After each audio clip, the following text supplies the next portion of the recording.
Hey guys, you're listening to Metal Matters, a weekly Gimme Radio podcast. I'm your host, Mike Hill. If you like metal, punk, hardcore, or anything extreme, you've come to the right place. So subscribe and never miss out. Similar to last week's Rollins Band Hard Volume episode, this one also has a tie-in to an earlier episode. Actually, two earlier episodes. Randy and I are going to be tackling one of the more controversial records to come out in the last 30 years. S.O.D, Speak English or Die. This ties in with the Dan Lilker episode from way back in the beginning, and also with the crossover episode. S.O.D definitely was one of the first bands to mix hardcore punk with thrash metal, thus spawning what's known as crossover. Anyway, we have a lot of fun with this, and we're not trying to hurt anyone's feelings or any of that sort of thing. We're just about music, creativity, freedom, and all that sort of jazz.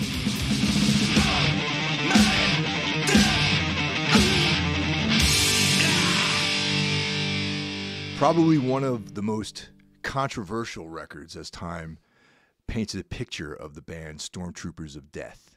Speak English or Die. That's a strong statement, I think, especially in this day and age. You took the words right out of my mouth, especially in this day and age. A time when so few people seem to have a sense of humor about things. And that's why we're talking about Speak English or Die by Stormtroopers of Death. Once again, this ties back to one of our earlier episodes, the crossover episode. Yeah. Where you and I discussed crossover thrash, and we mentioned S.O.D as being one of those bands who were, purveyors of that, like on the forefront of cross-pollinating hardcore punk with thrash metal. So that's this week's episode of Metal Matters is a Classic Records episode covering Speak English or Die by Stormtroopers of Death. I really can't think of when you say the term classic records, I'm sure a lot of people disagree with records that we think are classic, and that's fine, But this is truly a classic record. This record changed the game, I think, for a lot of people. Even though there may have been a few bands doing the crossover gig before this, the timeline's very similar, so it's, you can argue either way. But this record, when it came out, was a big deal, considering the members of Anthrax, the major label backing, and all that kind of stuff. I think this got a lot of attention. It was a very influential record and kind of changed the game on the crossover. But also, just to reiterate, crossover maybe should be in quotation marks, I think, from this point on, because once again, what Randy said, this is what we consider classic records. People were making recommendations of how come you don't do this, how come you don't do that, and I'm like, maybe we will get to that at some point, but also maybe we won't, because it might not be a record that we want to talk about. So this is basically a reflection of the things that we think are important. And if you agree, that's sick. And if you don't agree, hey, man, I'm not going to say I'm sorry, but that's how life goes. You have your right. You have the right to disagree. Yeah. Everyone's got an opinion. Right. Even despite what some people want to say to you these days, everyone has an opinion still.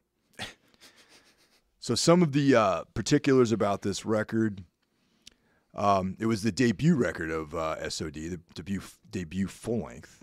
It was recorded with leftover studio time from the Anthrax record Spreading the Disease, produced by Alex Perialis and Scott Ian, recorded between July 2nd and 5th, 1985. So that's like a wham bam thank you ma'am session. That's like one of my sessions. Recorded and mixed in that period of time. Yeah. Release date August 30th, 1985 on Megaforce Records. And the studio was Pyramid Sound Studios in Ithaca, New York. Yes. When you look back at that record, that it was recorded in 3 or 4 days, whatever, that's pretty inconceivable, considering, I don't know the particulars on this, but they, like you said, they used the leftover studio time from Anthrax, Among the Living. How long you think Anthrax was in there making Among the Living? Probably months, I imagine, right? Right. At least for 4 or 5 weeks, at least, Right. And in a lot of ways, the S.O.D. record maybe had more impact and was a bigger record than the Anthrax record, which goes to show you, man, sometimes you can do stuff with the punk rock timeline and it could still be important, you know? Well, it's funny that you mentioned that because I probably listened to S.O.D. more than I listened to Anthrax over the last like couple of decades. You know, for what it's worth, I've never been the biggest Anthrax fan. Like I appreciate their music. I like their classic era of the band. You know, I never was fully able to embrace whoever was singing for them. I always thought the vocals were really the sort of the link that proved to be problematic for me in the band. The riffs I thought were sick. I thought they had really solid songwriting, but I never got behind. I wish they had a more extreme vocalist in the band, I think. Yeah, I mean, I think I like Anthrax a little more than you, but I kind of feel the same way. I mean, I was more of an early Metallica, Slayer guy than I was Anthrax, but I think Among the Living is a pretty classic record. I like the stuff before that. Everything else after that, State of Euphoria on, you know, could live without. I thought State of Euphoria was pretty good, but definitely Among the Living was probably that's probably my go-to by them. I actually saw them on that tour back in the 80s, and the lineup on that bill was Anthrax, Exodus, and Celtic Frost. Not bad. I missed Celtic Frost, though, and I'll tell you why. There's this girl that, you know, I was like trying to get with this chick, right? And she's like, "Oh, I'll go. I want to go to that show." And I'm like, "Okay, cool. Like, let's go. We have to leave at this time because there's a band that's an important band I want to see that's going on first. I want to make sure we get there in time." So she was taking all this time getting ready, you know, putting on her leather jacket and everything, and making sure her hair was like the right sort of like voluminousness to it, you know, because this is the 80s. You know, women had bigger hair back then. And because of her, you know, getting ready, quote unquote, I missed all of the Celtic Frost set and the first track of Exodus. That's terrible, man. Yeah. But hey, that's life, you know. But you know what? That era of Celtic Frost, I believe, if the timelines match up, was the Cold Lake era of the band. Right. Which some of you out there might think is a drag. But I actually like that record. So do I. I enjoy that record. Yeah, the first time I heard it, I was like, what the fuck is this? But then, I don't know, as time went on, I was like, yeah, this is still Celtic Frost. It's still Tom, you know, Gabriel Fisher writing songs, and maybe exploring a different avenue that maybe a lot of people don't appreciate, you know, but it's still better than other bands in that sort of genre, in my opinion, you know. And it's unfortunate that he's sort of like turned his back on that record, because I would kind of like to hear some of those songs performed, you know, heavier, you know what I mean? I don't think you're getting a Cold Lake tour. No, definitely not. There's not going to be ever a reissue of that record or anything. It's just going to remain in obscurity. You know, we could go down the list of people, you know, respected big name musicians that cite this record as a huge influence, and we'll get there. Yeah, someday. Yeah. But I think we might as well get it out of the way now. There's some people think this record is controversial and maybe offensive. We did a tour last year together. Yes. And had the privilege of sitting in on an interview you did with Danny Lilker. Yes. Another you know, sort of connection to an earlier episode was the interview with Dan Lilker in Rochester, New York, is the town that he currently lives in. Yes. And it was, you know, I'm a huge fan of Danny's music, and we just got to sit there and witness the interview and have lunch with him, and it was a great experience. And obviously, you brought up S.O.D. And of course, had to go to all the fun stuff that surrounds, you know, the lyrics and this and that. And just to pull a quick quote out of the interview from Danny, he's like, "If you took that stuff super seriously, you deserve to, and you could fuck off." And I just want to say, my opinion on this is exactly in line with Danny's. I think this record was controversial when it came out. Definitely it was, yeah. I don't think this record could come out today. No, there'd be all sorts of like articles written, videos being shot on, YouTube's like vlogs, stuff like that would be made. There'd be someone in Metal Sucks would try to like call someone a Nazi in the band. That's the kind of stuff that would happen if this record were to come out now. And ironically, I was having a conversation with a friend of mine earlier this week about this record and me doing this episode. And he brought up an interesting perspective that back when this record came out, you had things like the PMRC and Tipper Gore and fuckheads like that trying to stick their fingers into art, censor art. Now, that wouldn't be an issue. The metal community and the fans, quote unquote, would be the bigger issue of trying to censor this record. Yeah, totally. It's just kind of weird how that has almost come full circle, not in a good way.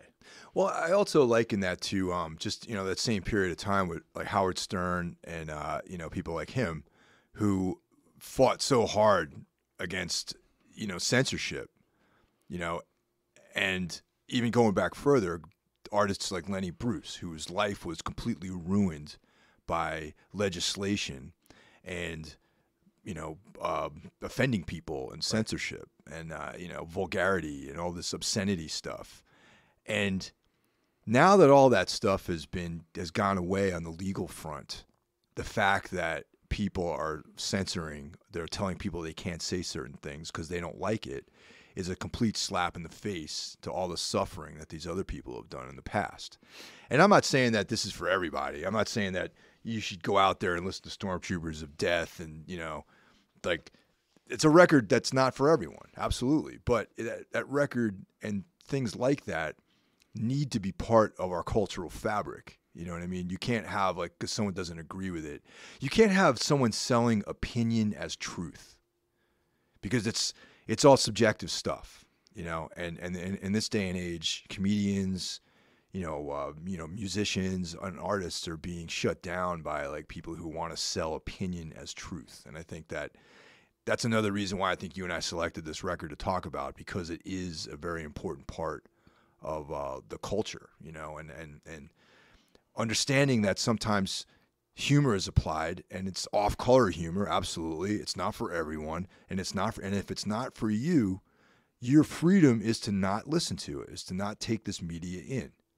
But you do not have the right to shut down other people's freedom that they want to check out things that you think are obscene or offensive.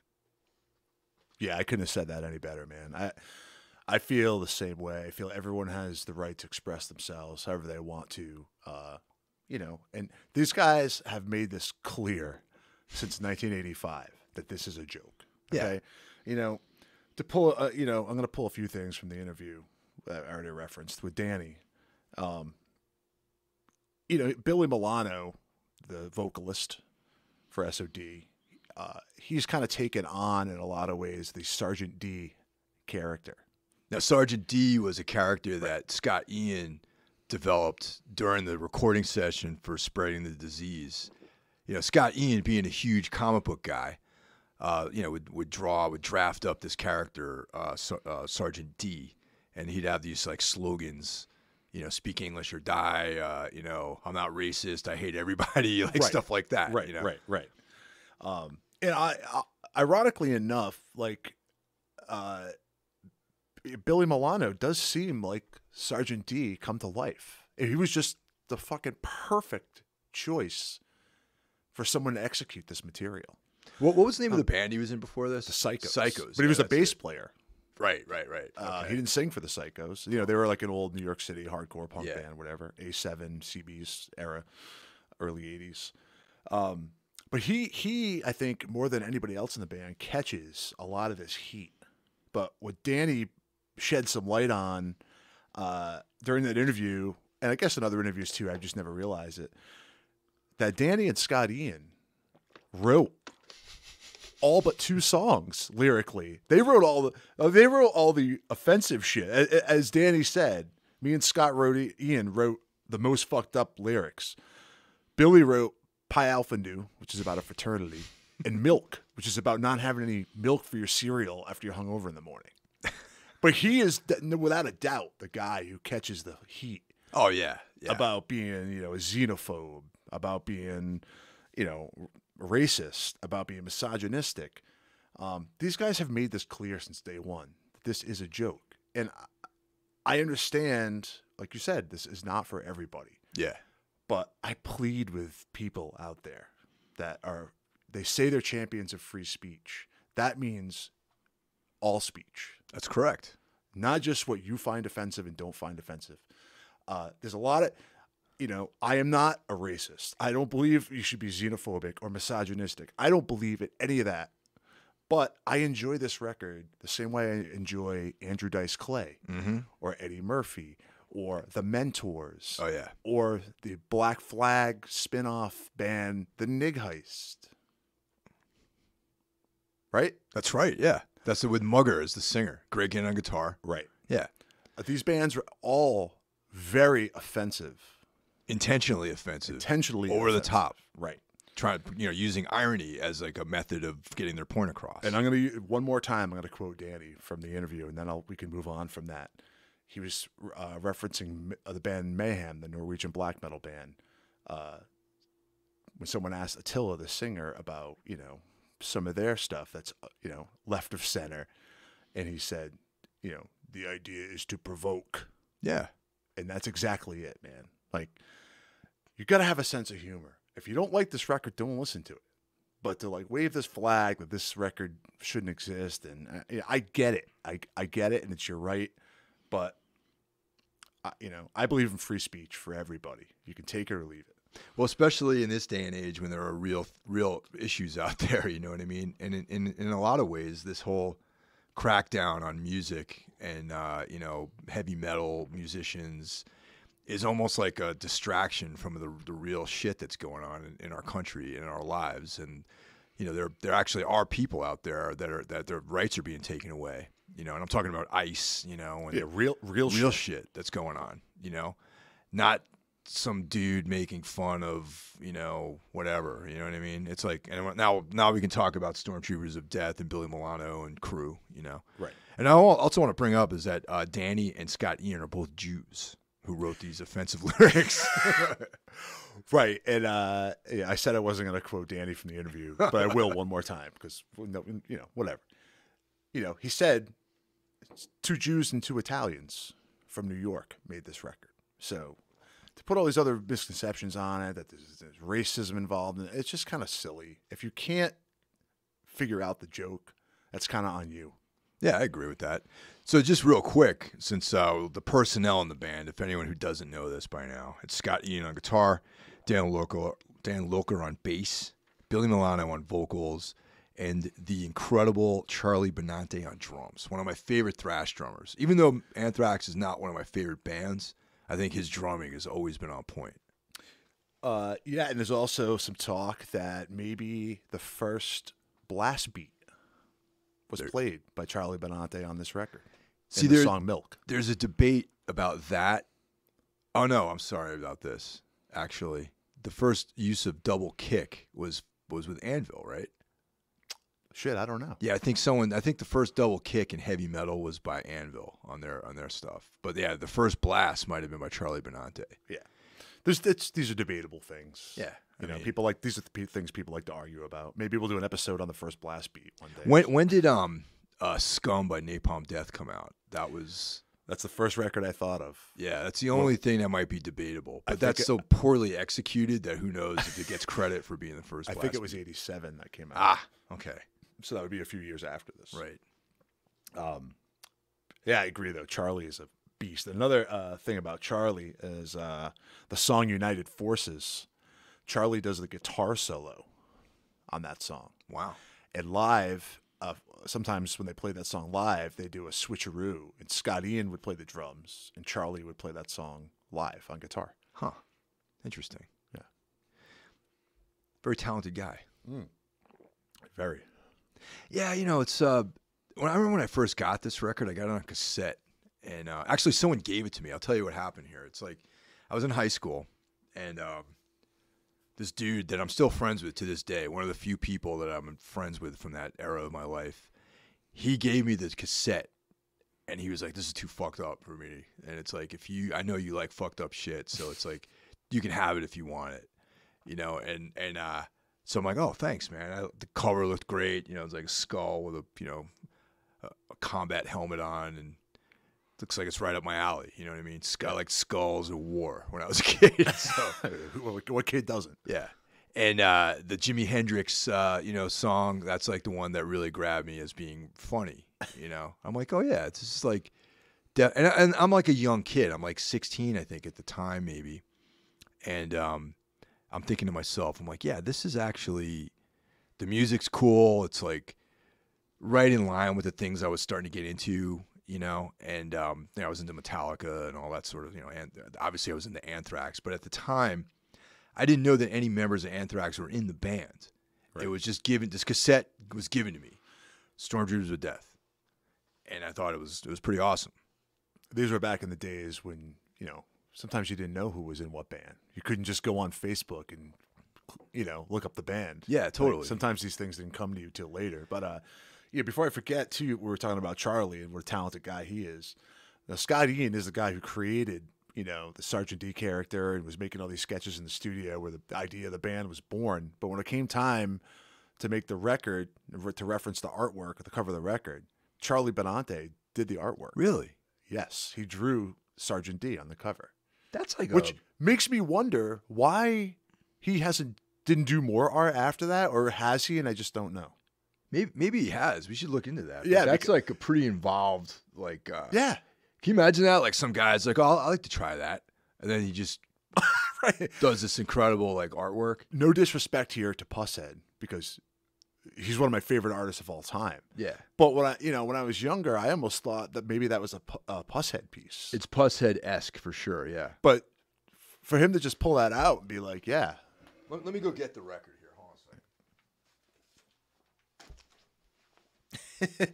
Mike is holding the double LP version, and I have the CD version here. Yeah, it is very Pusshead-esque, right? On you know, maybe you look a little closer, it's not quite up to those. Yeah, standards. the execution's not quite there, but then again, it's by a dude who's not trying to put himself out there as an artist. You know what I mean? But I always loved that image. I always thought it was great. You know. So I thought that was interesting about Charlie.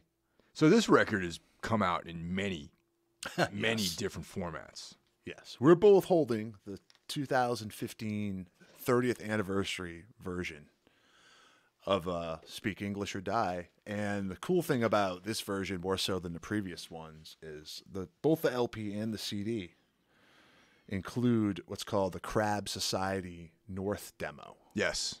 That's also on the download in iTunes as well. It is. Yeah, the full maxed out version of this record. Yeah, so they didn't fuck around with this version. All formats, even the digital, gets all the bonus stuff. So that second LP is the Crab Society demo release? Yeah. Oh, cool.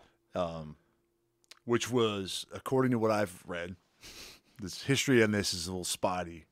I've read a few different things, but July 1st, 1985, this demo was made on a Walkman in the kitchen at Pyramid Sound. The studio. It's kitchen. 59 tracks of mostly improvised songs. The tracks, Jim Gordon, Bubble Butt, Mike's personal favorite, and Bushwackatees all would end up on the first M.O.D. album. And not as S.O.D. song. And M.O.D., once again, for the benefit of anyone out there who's not familiar with this nonsense we're talking about, is Billy Milano's band he did after S.O.D. After all this stuff came out, Billy went on to do M.O.D., Method of Destruction. Right. And I guess there was supposed to be a follow-up S.O.D. record fairly quickly, and that dissolved, and that's when Billy formed M.O.D., took the rough ideas for some of these songs with him. And the opening track on that M.O.D. record is called Aren't You Hungry? That was, I guess, an S.O.D. song that was going to be on the album and just for whatever reason didn't end up on the album. But just to warn people, the Crab Society North demo is really raw and really rough. And if you're expecting an S.O.D., you know, some rougher versions of those songs, it's not quite that. It's more like the Scum Napalm Death era. You know what I mean? It's more like that kind of stuff. Yeah, like if you played Scum on like an old Warp cassette and then recorded that with like a shitty boombox, it might sound like Crab Society North. And there's like 65 songs. I think it's 59 tracks. Yeah, and then days later they went in and recorded the album. Now, they got a lot of mileage out of this. Like, I mean, essentially, they recorded the record for free. Right. If you think about it. It's right. like, the major label that put out Spreading the Disease. Right. Which, the name of the label has escaped me at the moment. They were paid for this session. Right. And this record was a byproduct of recording Spreading the Disease. And quite a lot of mileage was gotten from these songs, if you ask me. Oh yeah, they did go out and do some touring for this record. They did some dates with Motorhead and the Plasmatics. That's awesome. Which is a pretty sick tour. Yeah, think about that. But as this record came out and they did this tour, like it kind of started to explode. And rumor has it some of the other guys in Anthrax did not like that and took exception to that. So people, the rumor is that's why the second S.O.D. record didn't happen and the band kind of dissolved for a while, because there was some tension between with the attention that the S.O.D. record was getting. There would be like moments when Danny Spitz would be playing a lead on stage and like people in the crowd would be yelling S.O.D. S.O.D. And I guess it got to those guys. Wow. So there was some intervention style shit happening from what I've heard. And that's why that S.O.D. kind of just fizzled away after that short burst. Wow, I didn't know that. I always thought that this record, I mean, I knew they did that tour, but I always thought this record was just sort of just like this obscure underground thing that only a few people got into. And that's what I mean. Once again, it's the 80s. And like, for me, I was like living in my hometown of Carmel, New York, where nothing ever happens. And occasionally a cassette by a band like S.O.D. shows up. Right. But you don't know in the bigger scheme of things where all this stuff fits. So I had no idea that anyone besides for me and like the 5 people that I knew liked this record. Yeah, I mean, I think this record too, it encapsulates everything like cool about the 80s and the underground music scene. Could be the first crossover record. I mean, like we said, that's debatable, but it encompasses the New York hardcore, which was great at the time, the thrash scene, which was great at the time, and then like even some of the song titles, the ones that weren't quote unquote offensive, songs like Freddy Krueger, like slasher movies around that time were, that to me anyway, that was part of my growing up as a teenager in the 80s was, going to the video store, renting horror movies. So this record just had everything on there, man. For me, at that time, I got it. I was like, I just loved everything about it. Yeah, slasher movies in the 80s. That was the heyday of the slasher film. Late 70s, 80s. That was like the epoch of that world of films.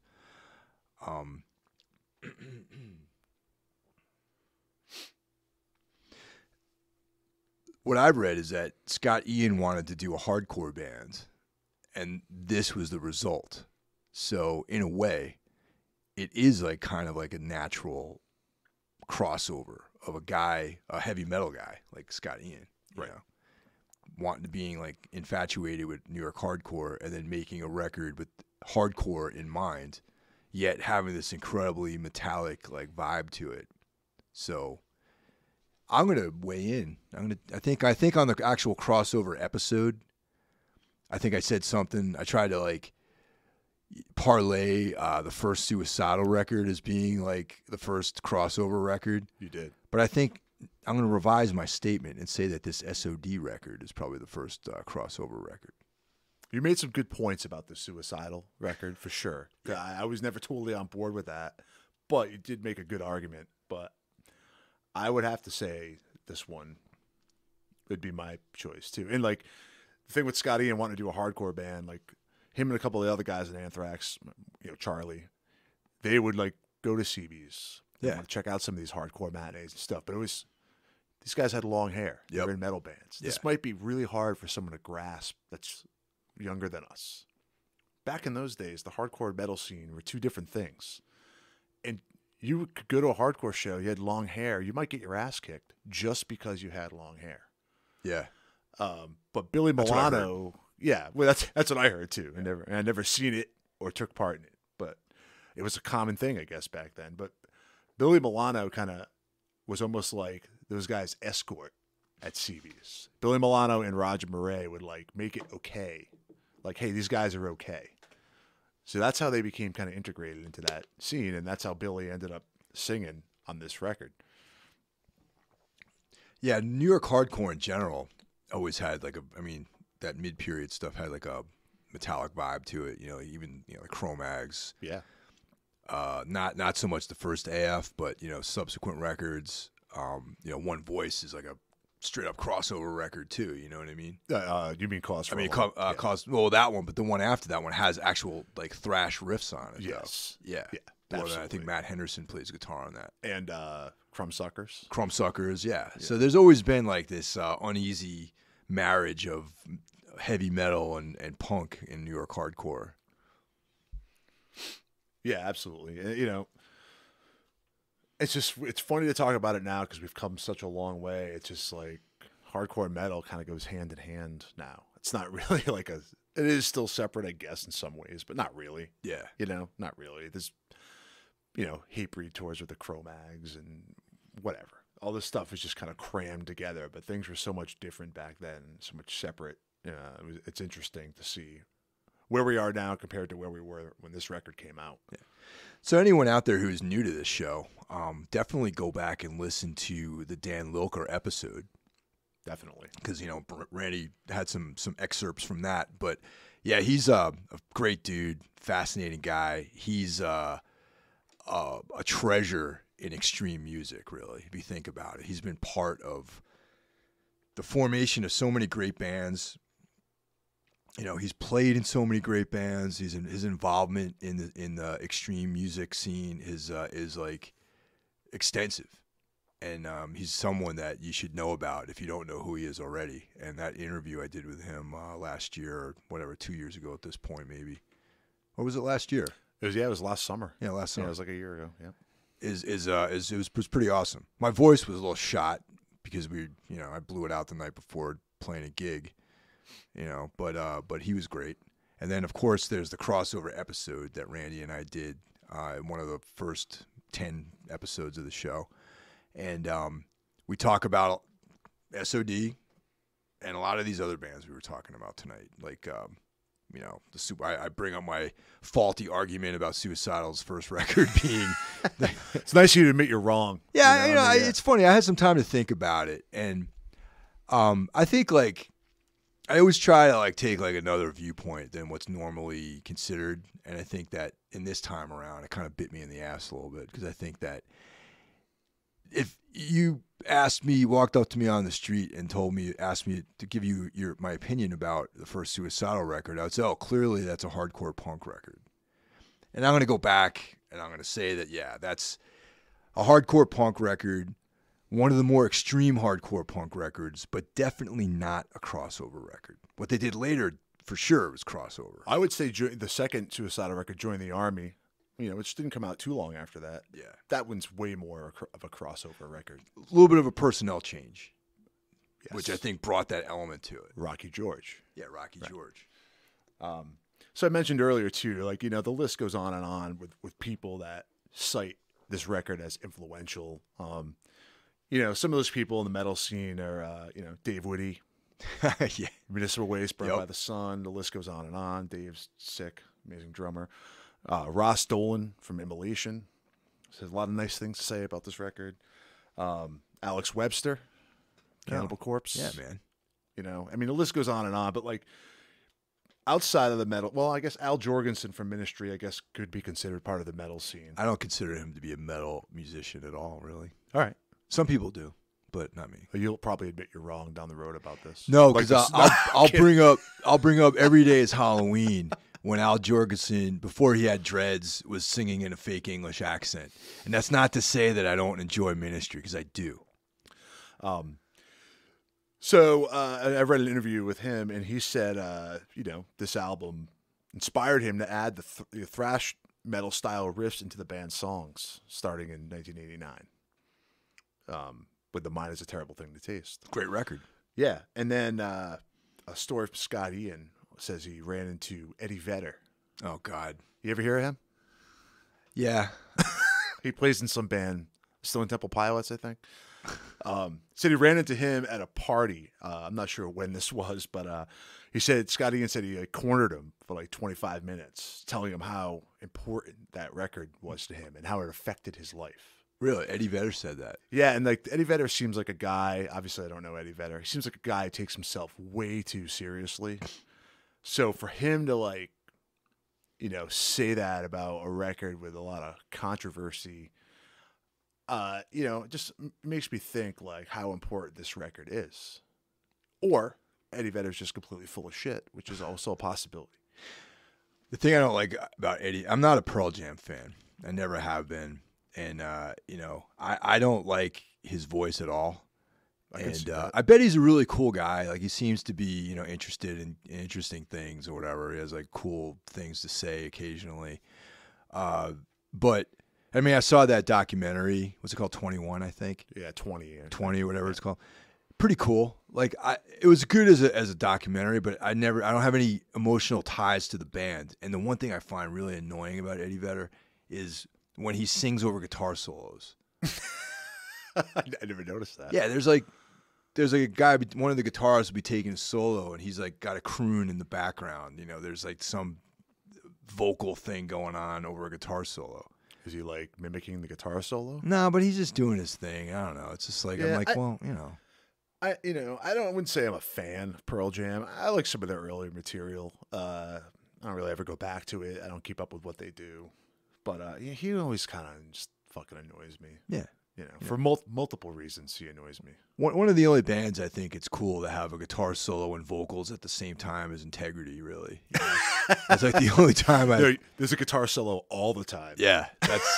That's like when the two things can exist in the same space is on Integrity songs. So, but other than that, I think you should kind of give the guitarist his room to do his thing, When I get turned on all these Seattle bands, man, I was always more of a Soundgarden, Alice in Chains guy. Pearl Jam was just kind of like, I don't know, man, it was a little too light for me a lot of the times.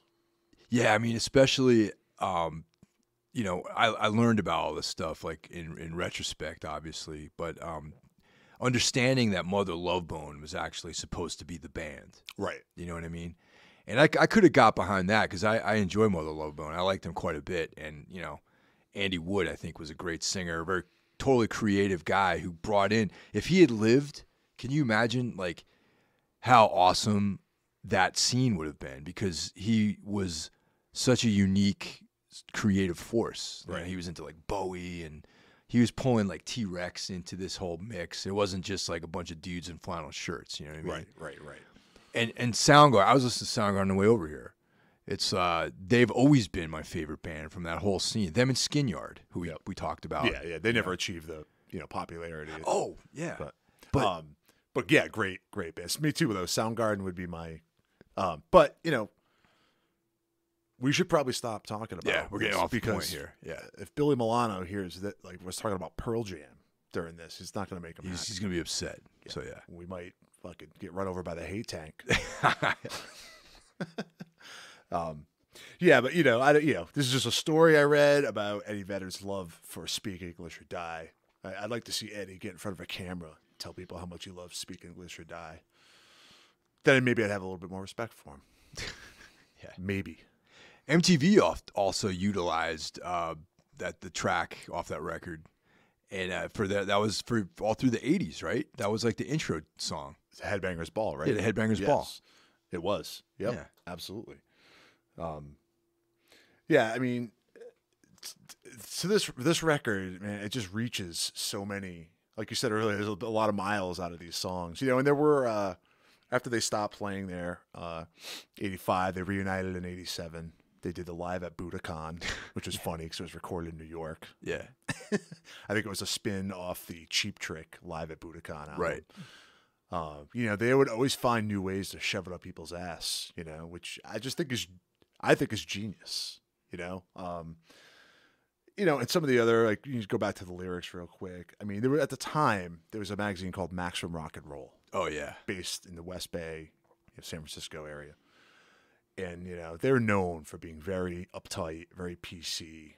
And they had a big problem with a lot of New York hardcore bands, like Gnostic Front and Chromatic. And, you know, they had a lot of not so nice things to say about these bands that, in the end, really, I think, end up being unjust. So, you know, S.O.D. was friends with these guys, and they took exception to that. So part of the reason they wrote some of these lyrics were basically just to stick it to those guys. You know, that's why a lot of these lyrics are written, is just to stick it to people. They were never meant to be taken seriously, but once again, decide that for yourself. I mean, if you think about it, it's like, and I'm sure, you know, if you're listening to this podcast, you're probably someone who's into extreme shit, really. You know, it's like you probably like horror films. You probably like violence in movies, like, you know, like stuff like that. I mean, if you're into there's like an environment that exists where you're watching like Halloween and some dude with a knife like slicing up women and stuff like that. Right. And, you know, the real darker underbelly of reality is something that you're exploring, you know, the ugliness. And I think that you understand that this stuff, like the same way that slasher films are like a sort of ironic way of looking at violence, that it's an over-the-top statement. And I think that's kind of like what bands like S.O.D. present to people, you know what I mean? And also, it is meant to provoke. Right. And I think that if you're getting upset by listening to this record, then they've actually succeeded, because that was their whole, you know, point anyway. Joke's on you, so to say. You know, and the misogyny thing, like, show me an 80s horror movie, slasher movie. You could point your finger at almost any of them. Most of the violence is against women. Stabbed, choked, whatever it might be. Yeah. You know, if you're going to open that door, man, you got to open that door. But also I want to bring up about slasher films in the 80s. Usually the one who ends up at the end surviving and dealing with the slasher is a woman. Mm-hmm. You know, that's like kind of like all the guys get killed, you know. Yeah. A bunch of women get killed, but at the end, you know, Laurie Strode, you know what I mean? But the point being is a bunch of people get killed, and that's why you watch the movie. Yeah. Right? You enjoy that. For entertainment purposes. It doesn't mean you're going to go kill somebody. Just like I'm not going to listen to this record and go, like, you know, punch a, you know, Arab guy. Absolutely not. Yeah. It's all entertainment. It is what it is.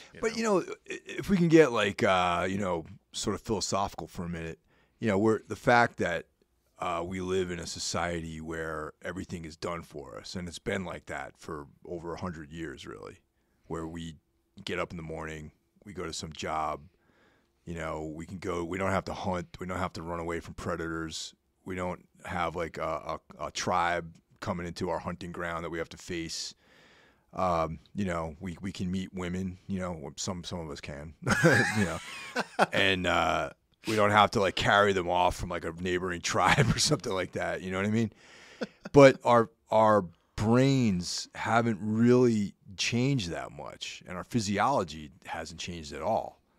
So all these darker, off-color, more extreme things, I think, are satisfying are in a healthy way, kind of like satisfying a lot of these urges that we have as hominids. You know what I mean? Right. And I think that's why people are fascinated with like darkness and this kind of off-color stuff, and especially when humor's applied to it. You know, it makes it even less, a little bit more benign too. You know what I'm trying to say? Yeah, definitely, man. Yeah, you know, we could go on and on about this and the lyrics and stuff like that. But I mean, you know, it's kind of sum it up a little bit for me. I just think this record is a classic record. I think it's a fucking kick-ass record. I still enjoy it today as much as when I heard it the first time. Favorite tracks for you on this record? Oh, the Milano Mosh, man. That's great. Stupid question. Yeah, and Chromatic Death is cool. I like the riff in that. I mean, that's like I know that's the MTV Headbangers Ball like intro, but it's like there's a reason why they picked that song. It's undeniable, man. Yeah. And like if you go and read interviews with these guys, metal guys that were influenced by this, like one of the things that really right away grabs you was how heavy the guitar and bass tones were. And if you ever pick up, Danny Looker had a book come out called Perpetual Conversion a few years back. There's a good bulk of it is about S.O.D and the recording of their record. And he gets into detail about how they got these sounds, what pedals, what basses, and all that technical stuff. But a lot of people at that time, man, they hadn't heard guitars that crunchy, bass that distorted and like in your face. It's like it's undeniably powerful and undeniably good. And if you're a fan of, extreme music, hardcore metal, I don't know how you couldn't like this. Maybe a young kid today, the world's a lot different. But like when this came out, man, if you were a fan of that music, everyone I knew liked this record. I didn't know anyone who was like, oh, the S.O.D record sucks. Everyone liked it. Yeah, I agree with you on that. But like I said, it's not for everybody. Some people say tomato. Some people say tomato. Some people like S.O.D. and some people don't. And that's the way life is.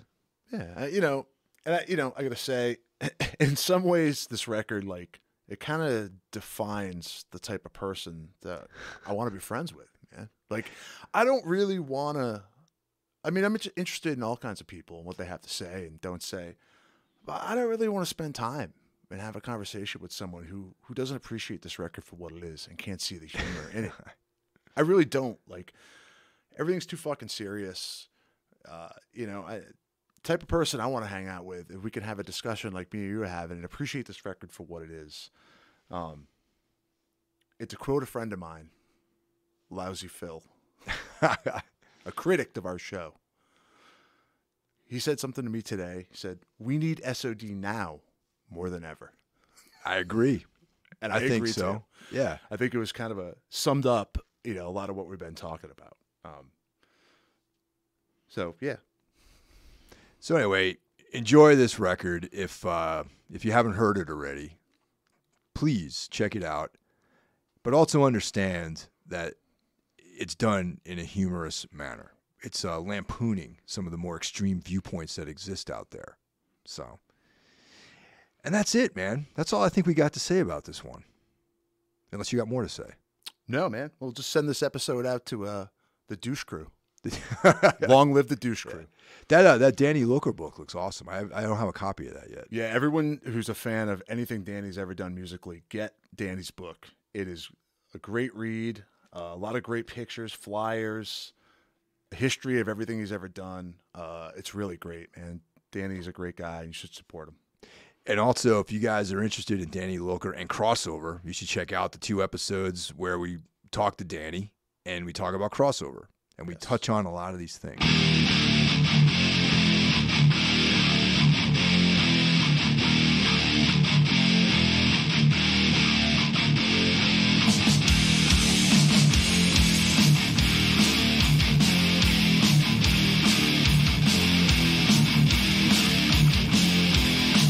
Well, that's it for this week's episode of Metal Matters, the Gimme Radio weekly podcast. Tune in next week and see what we have in store for you. The show is available on all streaming platforms, Apple Podcasts, iTunes, Spotify, etc.